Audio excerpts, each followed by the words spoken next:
George R. R. Martin is undoubtedly one of the most influential writers of a generation. He shaped the fantasy genre in a way that very few have done prior to his works. The most influential fantasy author of the generations prior to Martin was likely J.R.R. Tolkien.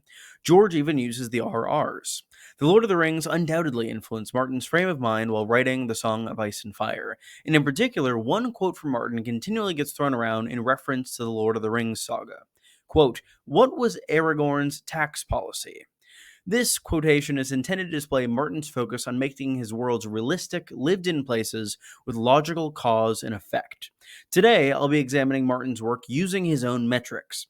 Today, we discuss life's two most thrilling topics: vegetables and taxes. Making videos about A Song of Ice and Fire is obviously the most important profession in the world, and today I'm taking a break from my normal hard hitting literary analysis to focus on some hard hitting economic analysis instead, with some literary analysis sprinkled in. I did almost fail my econ courses in college, but I am going to power on through for the sake of this video. In the fourth and best book of the A Song of Ice and Fire series, A Feast for Crows, King Tommen Baratheon rules the realm, with heavy air quotes on every word in the previous clause of this sentence. His council is ruling in his stead, though it's in this novel we see the young king take his first fledgling steps towards actual rulership. Specifically, we get one inkling as to the little prince's policy ideas. When he's eating dinner with his mother and other family members during Cersei's fifth chapter in that book, Tommen exclaims, "When I'm king in my own right, I'm going to outlaw beets." Despite his quote above, we've actually gotten very little in the way of economic policy on George R. R. Martin's recent kings, other than Robert Baratheon, where we have some details surrounding Littlefinger. So this crucial piece of world-building information must be seized upon and studied for all it's worth. What could banning beets do to the realm? What larger implications could this have for the story as a whole?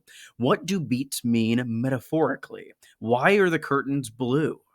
But speaking of beats, you know what can't be beat? I'm real proud of myself for that transition. Today I have a sponsor for the first time in quite a while. If you're worried about protecting what you do online, Surfshark VPN is exactly the company you need. They make sure your internet presence is completely masked at all times this service is active, ensuring companies are not buying or selling your data or personal information to any third parties. You can also use it to change your location, giving you instant access to a massive variety of content libraries across the globe. It can be great to access Disney Plus or Netflix from another country and get access to a massive variety of titles that would otherwise be unavailable due to the wide variety of streamers and their varying policies on what is available where. Specifically in the US, it can be quite restrictive, and it can be great to access other libraries than what is typical for you. Surfshark's 3,200 servers in over 100 countries ensures that you have many options when online. Be sure to head to surfshark.deal/QuinnTheGM and enter my promo code QuinnTheGM, all one word, for an exclusive offer and 3 free months of safe browsing that can't be beat. Without further ado, let's get back to our very important topic at hand. Food has been a pretty important topic in Westeros over the course of A Song of Ice and Fire, and not just for the author's lavish and exquisite food descriptions that two wonderful people could make 3 excellent live streams about. This continent has just emerged from a wartime following the War of the Five Kings, and the decimation of the land, its people, and its crops are a massive theme throughout the 4th book in the series. The title, A Feast for Crows, evokes the image of birds of prey dining on carrion, and this is displayed in several senses throughout the novel. Through a variety of perspectives, we, the readers, witness that life in the Riverlands has come to very desperate circumstances, given the depletion of its resources and population by a year and more of warfare. All of this context might lead one to believe that increasing the scarcity of food in a time already plagued by hunger and poverty might not be the best move by our 8-year-old Wonder King, but who are we to judge the true-born, wonderful King Tommen Baratheon?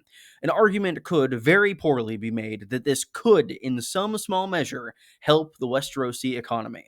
In the real world, measures not dissimilar to Tommen's proposed Beets ban have been enacted. As a United States history teacher, the main example that comes to mind for me is the Agricultural Adjustment Act, a law implemented in 1933 in America by President Franklin Delano Roosevelt as a part of his New Deal in order to fight the perils of the Great Depression.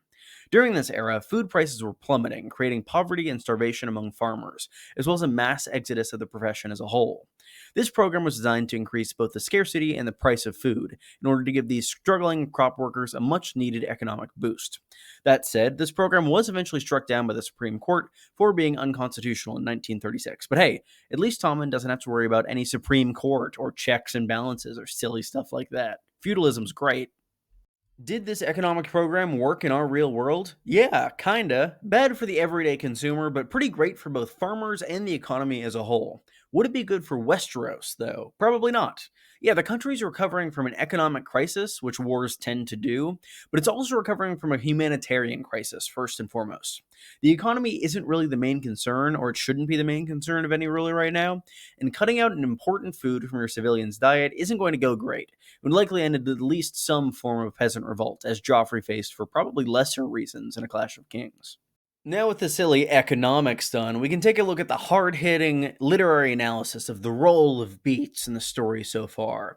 They've been mentioned far fewer times than I originally thought on my first read, only 14 mentions across every book, including Fire and Blood and the World Book.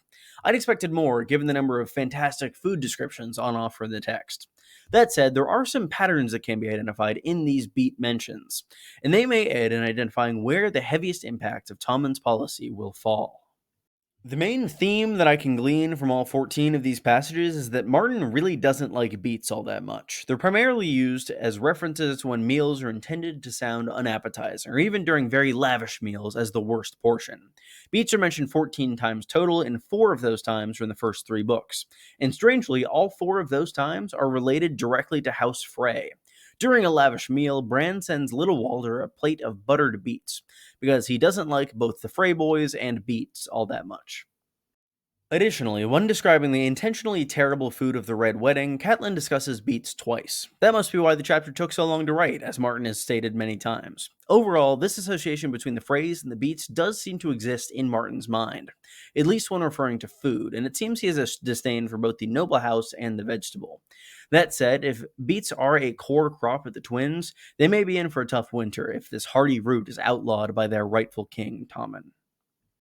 We then get 4 more mentions throughout A Feast for Crows, mostly in mention to Tommen being made to eat them for supper. This is another instance of our author inserting his distaste for beets into the text, as they're included as a sort of eat your vegetables mentality for this 8-year-old. Honestly, I can't disagree with either the author or Tommen here. Beets are kind of gross, and I don't really like them, and I don't really know why I'm doing a video about them, other than I thought it would be funny. We then get several Beet references, patent pending, throughout A Dance with Dragons, coming from a variety of perspectives. Jon, Tyrion, and Quentyn all endure beets, and all of them seem to share this disdain for them shared by Tommen. As the novels progress, the food descriptions get generally bleaker as the quality of the food and these characters' lives diminish. Tyrion has been exiled, captured, and sold into slavery. Quentyn is lost in a foreign land on a hopeless quest. And Jon Snow contends with desolation and politics of the wall, while starvation looms. All 3 characters at their lowest points. All 3 eating beets.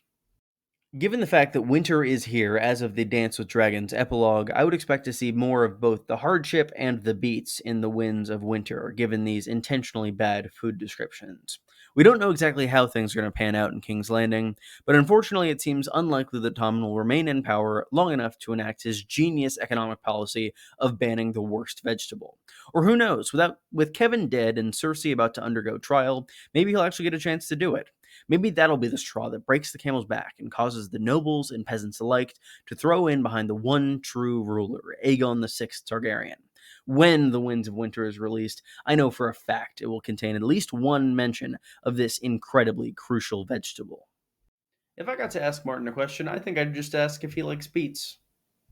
Thank you all so much for watching. Thank you, Surfshark, for sponsoring. This is a fun video. I've got a collaboration coming up, hopefully later this week. This is releasing a little earlier in the week in the hopes of balancing the release schedule a little bit in case of delays, as has tended to happen with certain projects.